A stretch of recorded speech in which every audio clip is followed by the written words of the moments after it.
नमस्कार साथियों, आप देख रहे हैं एआई पाठशाला फ्यूचर ऑफ लर्निंग। चलिए शुरुआत करते हैं इस घूमते हुए ग्लोब से। जरा सोचिए, हमारी पृथ्वी ये एक बहुत बड़ा विशाल नीला गोला है। अब सवाल ये उठता है कि इस पर किसी एक जगह का, मान लीजिए किसी शहर का या किसी द्वीप का या फिर समंदर के बीचों बीच किसी जहाज का, उसका एकदम सटीक पता कैसे लगाया जाए? तो इसका जवाब है ना, वो भूगोल की सबसे दिलचस्प पहेलियों में से एक है। और इसका समाधान है काल्पनिक रेखाओं का एक जाल। जी हाँ, एक ग्रिड जिसे हमने पूरी पृथ्वी पर बिछा दिया है। और जानते हैं क्यों? ताकि हर एक जगह को, दुनिया के हर कोने को उसका अपना एक यूनिक एड्रेस मिल सके। तो चलिए पृथ्वी के इस अनोखे एड्रेस सिस्टम को थोड़ा और गहराई से समझते हैं। देखते हैं कि आखिर ये काम कैसे करता है। अच्छा, तो इस सिस्टम के ना दो मेन हिस्से हैं। पहला, कुछ रेखाएं हैं जो लेटी हुई हैं, मतलब पूर्व से पश्चिम की ओर जाती हैं। ये हमारी पृथ्वी को दो हिस्सों में बांटती हैं, उत्तरी गोलार्ध और दक्षिणी गोलार्ध। और फिर दूसरी हैं खड़ी रेखाएं। ये उत्तर से दक्षिणी ध्रुव तक जाती हैं और पृथ्वी को पूर्वी और पश्चिमी गोलार्ध में बांट देती। तो सबसे पहले बात करते हैं हमारे ग्लोबल एड्रेस सिस्टम के पहले हिस्से की, यानी इन लेटी हुई हॉरिजॉन्टल रेखाओं की। इन्हें हम कहते हैं अक्षांश। तो सवाल ये है कि ये अक्षांश रेखाएं यानी लैटिट्यूड आखिर हैं क्या? देखिए, ये वो काल्पनिक रेखाएं हैं जो पृथ्वी के चारों ओर पूर्व से पश्चिम की दिशा में खींची जाती हैं, बिल्कुल भूमध्य रेखा के पैरेलल। ये पूरे पूरे सर्कल बनाती हैं और जैसे जैसे हम ध्रुवों की तरफ जाते हैं ना, ये सर्कल छोटे होते जाते हैं। इस पूरे सिस्टम का जो स्टार्टिंग पॉइंट है वो है 0 डिग्री अक्षांश, और इसी को हम भूमध्य रेखा या इक्वेटर कहते हैं। ये सबसे बड़ा सर्कल है, सबसे बड़ा अक्षांश वृत्त, और ये पृथ्वी को ठीक बीच से दो बराबर हिस्सों में काटता है। एक हो गया उत्तरी गोलार्ध और दूसरा दक्षिणी गोलार्ध। अब भूमध्य रेखा के अलावा 4 और बहुत ही जरूरी अक्षांश रेखाएं हैं जिन्हें हमें जानना चाहिए। 23.5 डिग्री उत्तर में है कर्क रेखा, और ठीक उतना ही 23.5 डिग्री दक्षिण में है मकर रेखा। इसी तरह 66.5 डिग्री उत्तर में आर्कटिक सर्कल और दक्षिण में अंटार्कटिक सर्कल। और एक बात याद रखिए, ये सिर्फ नाम नहीं है, असल में ये रेखाएं ही पृथ्वी के अलग अलग क्लाइमेट जोन्स को तय करती हैं। तो ये जो कर्क रेखा और मकर रेखा के बीच का इलाका है ना, जिसे हम उष्णकटिबंध भी कहते हैं, यहीं पर पृथ्वी पर सबसे ज्यादा गर्मी पड़ती है। अब आप सोचेंगे क्यों? वो इसलिए क्योंकि इस एरिया में साल में कम से कम एक बार दोपहर के वक्त सूरज बिल्कुल सिर के ऊपर होता है। इससे क्या होता है? सूरज की किरणें एकदम सीधी और तेज पड़ती हैं। ठीक है, तो अक्षांश तो समझ आ गया। अब बारी है हमारे एड्रेस सिस्टम के दूसरे हिस्से की, यानी वो खड़ी रेखाएं जिन्हें हम देशांतर कहते हैं। और ये बहुत दिलचस्प है क्योंकि ये सिर्फ जगह ही नहीं बताती, बल्कि पूरी दुनिया का समय भी इन्हीं से तय होता है। तो ये देशांतर रेखाएं क्या हैं? ये वो काल्पनिक रेखाएं हैं जो सीधा उत्तरी ध्रुव को दक्षिणी ध्रुव से जोड़ती हैं। अब यहाँ एक मजेदार फर्क है। अक्षांश रेखाएं तो पैरेलल थीं, है ना? लेकिन देशांतर रेखाएं पैरेलल नहीं होती। ये ध्रुवों पर जाकर एक ही पॉइंट पर मिल जाती हैं।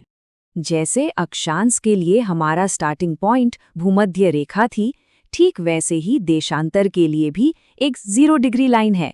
इसे कहते हैं प्रधान याम्योत्तर या प्राइम मेरिडियन। ये रेखा लंदन के पास एक जगह है ग्रीनविच, वहां से होकर गुजरती है। और ये भी पृथ्वी को दो हिस्सों में बांटती है, पूर्वी गोलार्ध और पश्चिमी गोलार्ध। अब आते हैं टाइम पर। देशांतर का सीधा कनेक्शन टाइम से है। कैसे? चलिए समझते हैं। देखिए, हमारी पृथ्वी 360 डिग्री का पूरा चक्कर लगाने में करीब 24 घंटे लेती है ना? तो अगर हम हिसाब लगाएं तो 1 घंटे में वो 15 डिग्री घूम जाती है।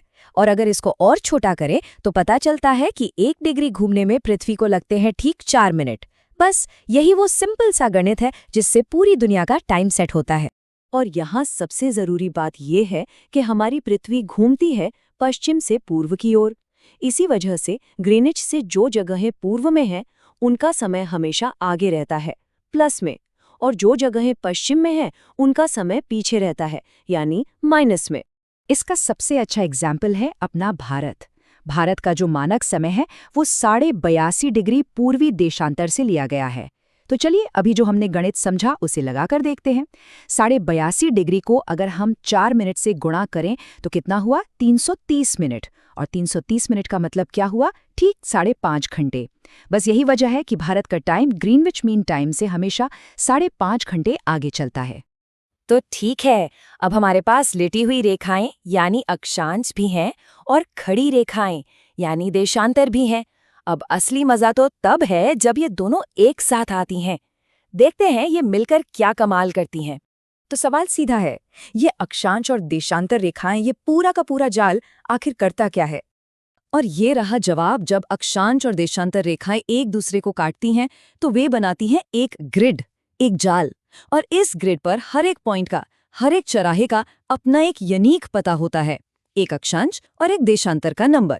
बस यही है पृथ्वी पर किसी भी जगह का एकदम सटीक पिन पॉइंटेड एड्रेस। और हाँ, ये मत सोचिएगा कि ये सिर्फ किताबों में पढ़ने वाली कोई थ्योरी है, बिल्कुल नहीं।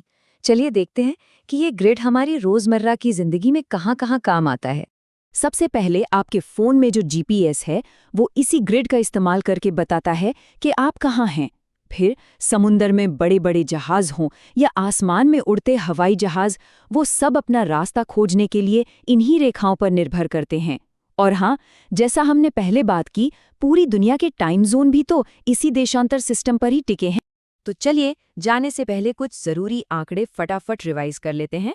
याद रखिएगा, कुल अक्षांश रेखाओं की संख्या है 181। कैसे?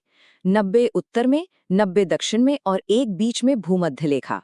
और देशांतर रेखाएं कितनी हैं? वो है पूरी 360। ये तो आसान है क्योंकि ये पृथ्वी के 360 डिग्री को ही दिखाती हैं। तो हमने देखा कि कैसे इन पूरी तरह से काल्पनिक रेखाओं ने हमें अपनी दुनिया को समझने, रास्ता खोजने और यहाँ तक कि समय को भी व्यवस्थित करने में मदद की है। पर आखिर में एक सवाल तो बनता है, क्या इन रेखाओं ने वाकई दुनिया को एक व्यवस्थित जगह बना दिया है, या ये बस एक विशाल गोल गेंद पर सीधी रेखाएं खींचने की हमारी एक कोशिश भर है? सोचिएगा जरूर।